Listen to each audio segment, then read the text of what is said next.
آپ قرآن بھی پڑھ سکتے ہیں، دوسرے دعائیں ہیں، مناجات ہیں، کتنی ساری دعائیں ہیں، شب قدر کے اعمال ہیں، ان سب کو ہم انجام دے سکتے ہیں. تو ماہ رمضان کی حرمت کو یہاں پہ رعایت کرنی چاہیے کہ ماہ رمضان کی بھی ایک خاص عظمت ہے. ایک اور روایت میں ہے کہ ایسا نہ ہو کہ ماہ رمضان کو باقی مہینوں کی طرح سمجھو. جیسے کوئی اگر روزہ نہیں رکھ رہا ہے تو سوچے کہ میرے لیے رجب ہو، شعبان ہو، رمضان ہو، میرے لیے کوئی فرق نہیں. جی ایک اور حرمت ماہ رمضان کی یہ ہے کہ تمام آسمانی کتابیں ماہ رمضان میں نازل ہوئی ہیں. صحف ابراہیم پہلی رمضان کو حضرت ابراہیم علیہ السلام پر نازل ہوئی تھی. توریت حضرت موسیٰ پر 6 رمضان کو نازل ہوئی ہے. انجیل حضرت عیسیٰ پر 13 رمضان کو نازل ہوئی تھی. زبور جو کہ وحی الہی کا ایک مجموعہ ہے، یہ 18 رمضان کو حضرت داؤد علیہ السلام پر نازل ہوا تھا. اور قرآن جو کہ بہترین آسمانی کتاب ہے، وہ رسول خدا صلی اللہ علیہ وآلہ وسلم پر اس روایت کے مطابق 23 رمضان کو نازل ہوئی تھی. تو ماہ رمضان آسمانی کتابوں کا نزول کا مہینہ ہے. بالکل ٹھیک. اور یہی ہمیں یہ پیغام میں ملتا ہے کہ کس طرح اس مہینے میں قرآن مجید کی تلاوت کرنا بھی کتنا بڑا ثواب رکھتا ہے. جی بالکل. اور ایک اور جو خاص حرمت ہے ماہ رمضان کی، جو کہ ایک حدیث میں بہت اچھا بیان کیا گیا ہے کہ آپ جانتے ہیں ماہ رمضان کا کچھ تو ابتدا ہے، کچھ درمیان ہے، کچھ آخر کا ہوتا ہے. اس حدیث میں بیان کیا گیا ہے شہر اولہ رحمہ، یعنی اس ماہ رمضان کا پہلا یعنی ابتدا رحمت ہے، ووسطہ مغفرہ، اور درمیان جو ہے مغفرت ہے، وآخرہ الاجابہ والعتق من النار، اور آخر میں اجابت دعا اور جہنم سے رہائی ہے. بہت اہم ہے. ایک اور دعا ہے جو شیخ عباس قمی نے مفاتیح الجنان میں نقل کی ہے. بہت اچھی دعا ہے کہ بہت سارے لوگ اس کو پڑھتے بھی ہیں. یہ 2 سے 3 لائن ہی ہے، لیکن اس دعا کا ترجمہ دیکھیے کہ پہلی لائن میں ہے اللہم سلمنی من رمضان، کہ ہم دعا کر رہے ہیں کہ پروردگار ہم کو ماہ رمضان میں سالم قرار دینا. ہوتا ہے بیماری آ جاتی ہے، تو ہم یہاں پہ دعا کر رہے ہیں کہ ہمیں کوئی بیماری نہ آئے، ہم زندہ رہیں، ماہ رمضان کے آخر تک ماہ رمضان کو درک کریں، صحت یافتہ ہو. جی. پھر اگلے جملے میں دیکھیے سلم رمضان علی. میں نے ایک بزرگ سے اس کی تفسیر بھی پوچھی تھی، لیکن ترجمہ سنیے کہ اس کا ترجمہ ہے رمضان کو سالم قرار دینا میرے لیے. اب کیوں سالم قرار دینا؟ رمضان کو کوئی ٹھیس پہنچے گا؟ جی بالکل. اگر کوئی انسان گناہ انجام دے گا، اس کا مطلب یہ کہ اس نے رمضان کو ٹھیس پہنچائی ہے. اگر کوئی غیبت کرے گا، تہمت لگائے گا، جھوٹ بولے گا، گالیاں دے گا ماہ رمضان میں، اس کا مطلب یہ کہ اس نے ماہ رمضان کو ٹھیس پہنچائی ہے. یعنی صرف ہمارے قلب کو نہیں داغدار کرتا ہے، بلکہ ماہ رمضان پہ بھی اس کا اثر ہوتا ہے. جی. تو اس میں یہی ہم کہہ رہے ہیں کہ ماہ رمضان، ہم دعا کر رہے ہیں کہ ماہ رمضان کو کوئی ٹھیس نہ پہنچے. دیکھیے 2 چیزیں ہیں. ایک وقت ہم جو ہے جیسے مسجد الحرام میں گئے ہیں، ہم نے نماز پڑھی، ہمیں ہماری نمازوں کا 1000 برابر ہمیں ثواب ملا. ایک وقت ہم دعا کر رہے ہیں کہ ہم مسجد الحرام میں کوئی غلط کام نہ کریں. اگر ہم نے غلط کام کیا، اس کا مطلب یہ کہ ہم نے مسجد الحرام کو ٹھیس پہنچائی ہے. جیسے کوئی مسجد الحرام میں بیٹھ کے غیبت کرے، تہمت لگائے، یا کسی کو بری نگاہ سے دیکھنا، اس کا مطلب یہ ہے کہ ہم مسجد الحرام کو ٹھیس پہنچا رہے ہیں. اب اس دعا کا تیسرا حصہ ہے وَتَسَلَّمْهُ مِنِّي مُتَقَبِّلًا. جی. دیکھیے ایک وقت ہوتا ہے کہ ہمارے پاس کوئی امانت ہے، اس امانت کو ہم جو ہے صحیح و سالم صاحب امانت تک لوٹاتے ہیں. اسی طرح سے یہاں پہ ہم دعا کر رہے ہیں کہ ہم جو عمل انجام دے رہے ہیں، جو کام انجام دے رہے ہیں، یہ صحیح و سالم پروردگار عالم تک پہنچا سکے. جی. لہٰذا یہ بہت اہم نقطہ ان دعا میں بیان کیا گیا ہے کہ ہم سب کو چاہیے کہ اس کو رعایت کریں ماہ رمضان میں. ایک واقعہ ہے کہ ہارون الرشید کا بیٹا ابن عیسیٰ ابن رشید، جو کہ مامون کا بھائی تھا، یہ جو ہے بہت غلط کام انجام دے رہا تھا اور بہت غلط کام انجام دیتا تھا. جب ماہ رمضان آیا تو لوگوں نے آ کے اسے مبارکباد دی کہ مبارک ہو. یہ کہتا ہے کس چیز کی مبارک؟ تو لوگوں نے کہا کہ ماہ رمضان کا چاند نظر آ گیا ہے. اب یہ کہتا ہے کہ اس میں کون سی مبارک کی بات ہے، کیونکہ اسے یہ ہوا کہ اب میں گناہ انجام نہیں دے سکوں گا. تو یہ بہت غصے میں چاند کی طرف دیکھتا ہے اور کہتا ہے کہ اگر میں خلیفہ بنا، میں سب سے پہلا کام یہ کروں گا، تجھے کیلنڈر سے مٹاؤں گا. چاند کو بولنے لگا. مطلب یہ کہ میں روزہ رکھنا، یہ جو عبادت ہم انجام دیتے ہیں، ان کو ختم کرواؤں گا. اور اس روایت میں لکھا ہے کہ ٹھیک اگلے جمعے کو یہی واصل جہنم ہو گیا. یعنی یہ چاہ رہا تھا کہ کیلنڈر سے ماہ رمضان کو مٹائے، لیکن یہ خود ہی کیلنڈر میں سے مٹ گیا. تو یہ کہ ماہ رمضان کی بہت خاص حرمت ہے کہ ہمیں چاہیے کہ اس ماہ کی عظمت کو بہت اچھے سے سمجھے. اب بہت سے لوگ آہ بھری سانسیں لیتے ہیں کہ ہم تو روزہ سے نہیں ہیں تو یعنی ہم ماہ رمضان کو درک نہیں کر سکتے, اب ہم کیا کریں. جی, جبکہ قرآن پڑھنے کا ایک الگ ثواب ہے, عبادت انجام دینے کا الگ ثواب ہے. ایک روایت میں ہے کہ جب ماہ رمضان آتا تھا تو رسول خدا صلی اللہ علیہ وآلہ وسلم کا چہرے کا رنگ بدل جایا کرتا تھا, اور اسی طرح سے امام سجاد علیہ السلام کی دعاؤں میں اور استغفار میں اضافہ ہوتا تھا. اہل بیت علیہم السلام اس مہینے کی خاص عظمت رکھتے تھے, خاص حرمت رکھتے تھے. تو ضروری ہے کہ اس مہینے کی عظمت کو سمجھا جائے. امام سجاد علیہ السلام کے ایک جملے میں ہے, ایک دعا میں ہے, صحیفے سجادیہ میں ہے یہ دعا, کہ فرمایا کتنا خوش قسمت ہے, کتنا باسعادت ہے, کتنا کامیاب ہے وہ شخص جو اس مہینے کی عظمت کو سمجھ سکے, اس مہینے کی حرمت کا خیال رکھے. دیکھیے ہوتا ہے ایک وقت جو ہے اس مہینے کی ایک حرمت کیا ہے کہ ہم پبلک میں کھانا نہ کھائیں دن میں. اب بہت سے لوگ کہتے ہیں ہم تو ایک ایسی کنٹری میں رہتے ہیں, جیسے میں اور آپ ایسی کنٹری میں ہیں جہاں اگر ہم لوگ باہر کھائیں پیئیں تو کسی کو کوئی فرق نہیں پڑتا, لیکن وہ شخص بہت باسعادت ہے جو ان سب کے بعد بھی ماہ رمضان کی حرمت کا خیال رکھتا ہے. یہ بہت اہم ہے. سسٹر, ہم یہ کہہ سکتے ہیں کہ آپ نے بہت ہی اچھے سے ڈیٹیل میں ہمیں ایکسپلین کیا کہ کس طرح اس ماہ کی کتنی زیادہ عظمت ہے, اور وہیں بیچ میں آپ نے ذکر کیا تھا کہ اگر ہم غیبتیں کرتے ہیں یا گناہ انجام دیتے ہیں تو ہم اس ماہ کی حرمت کو پامال کر رہے ہیں. بالکل. لیکن سسٹر, ہم نے تو اکثر یہی سنا ہے کہ ماہ رمضان میں شیطان کو قید کر دیا جاتا ہے, اس کے ہاتھ پیر باندھ دیے جاتے ہیں. اس طرح شیطان کو قید کرنے کے باوجود بھی ہم دیکھتے ہیں کہ لوگوں سے جانے انجانے میں گناہ سرزد ہو جاتے ہیں, تو اس کی کیا وجہ ہے؟ جی, پہلے تو یہ کلیئر کرتے ہیں کہ یہ جو کہا جاتا ہے کہ شیطان قید ہے, اس کا کیا مطلب ہے. دیکھیے کچھ چیزیں ماہ رمضان میں کھلتی ہیں اور کچھ چیزیں بند ہو جاتی ہیں. جی. پروردگار عالم کے رحمت کے دروازے اس مہینے میں کھلتے ہیں. جی. اور یہ کہا جاتا ہے کہ شیطان قید ہو جاتا ہے, شیطان کو بند کر دیا جاتا ہے.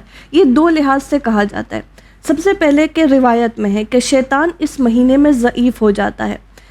میں مثال سے واضح کروں کہ جب دشمن چاہتا ہے کہ حملہ کرے, جب دیکھتا ہے سامنے والا جو ہے اس کے بہت سارے سپاہی ہیں, بہت سارے ہیلپر ہیں, تو وہ کیا کرتا ہے, خود ہی پیچھے ہٹ جاتا ہے, خود کو کمزور محسوس کر کے پیچھے ہٹ جاتا ہے. اسی طرح سے ماہ رمضان میں روایت میں ہے, حدیث میں ہے کہ اس مہینے میں فرشتے جن کی تعداد اللہ کے علاوہ کوئی نہیں جانتا, یعلم عددا الا اللہ, اللہ کے علاوہ کوئی ان کی تعداد کو نہیں جانتا.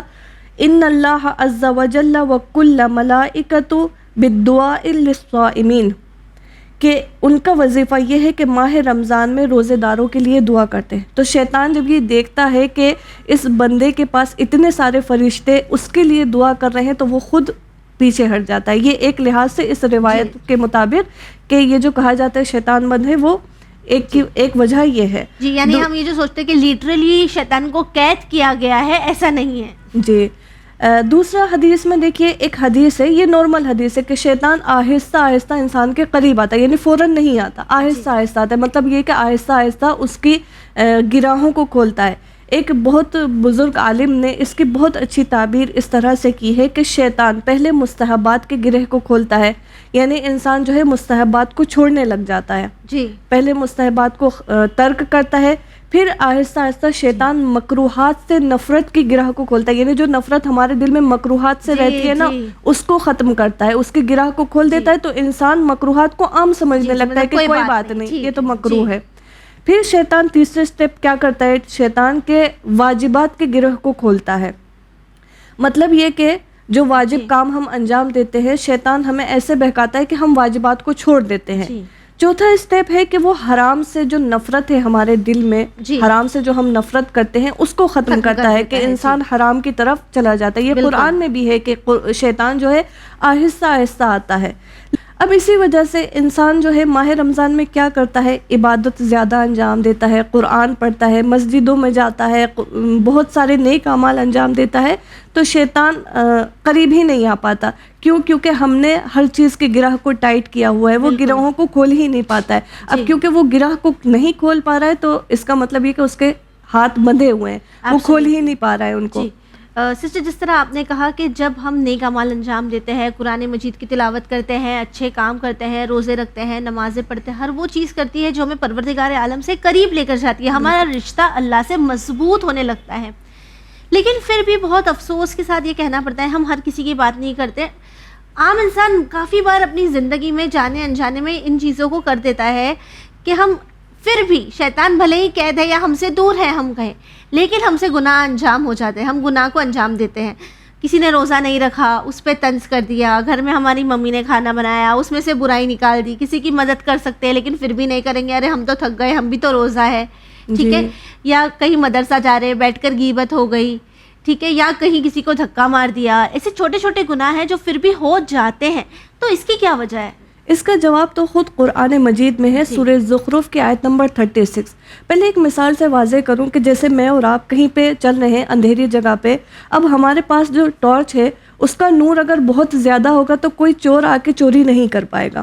لیکن اگر ہمارے پاس جو ٹارچ ہے اس کا نور بہت کم ہوگا تو چور جو ہے آسانی سے چوری کر سکتا ہے. تو سورہ زخرف کی آیت نمبر 36 میں دیکھیے، جس کے زندگی میں بھی خدا کا نور ہلکا ہوگا، کم رنگ ہوگا، شیطان اس کے ایمان کو چوری کرے گا اور اس کے قریب آئے گا، اس کے ساتھ رہے گا. تو دیکھیں ماہ رمضان میں اگر ہمارا نور قوی رہے گا، یعنی ہم عبادت انجام دیں گے، معنوی کام انجام دیں گے، تو ہمارے دل میں ہمارے پاس اللہ کا نور بہت زیادہ ہوگا، شیطان قریب نہیں آ پائے گا. لیکن جن کی زندگی میں اللہ کا نور کم رنگ ہے، وہ عبادت صحیح سے انجام نہیں دیتے یا خلوص دل سے انجام نہیں دیتے، تو شیطان ان کو بہت جلدی بہکا لیتا ہے، چاہے ماہ رمضان ہی کیوں نہ ہو. تو خدا کا نور زیادہ ہوگا تو شیطان اسے کبھی نہیں بہکا سکتا. جی ایبسلیوٹلی. یعنی سسٹر اسماء میں ہمیں یہ کوشش کرنی چاہیے کہ ہم جتنا زیادہ ہو سکے اپنے آپ کو پروردگار عالم کے نور کے ذریعے بہترین اعمال انجام دے کر روشن کر سکیں. بالکل. دعا ہے کہ پروردگار عالم ہم سب کو توفیق دے کہ ہم اس ماہ رمضان میں شیطان سے دور رہیں اور خدا کے نور کو، معنویت کو اپنی زندگی میں بڑھائیں انشاءاللہ، اور اس مہینے کی عظمت کو سمجھ سکیں انشاءاللہ. الہی آمین. ویورز، آپ سے آخر میں بس یہی کہنا چاہیں گے کہ اس ماہ مبارک میں جب بھی آپ دعاؤں کے لیے ہاتھ اٹھائیں تو چینل ون کی ٹیم کو نہ بھولیں. اسی امید کے ساتھ ہمیں دیجیے اجازت، پر بنے رہیے چینل ون کے ساتھ. پیغام انسانیت. شکریہ.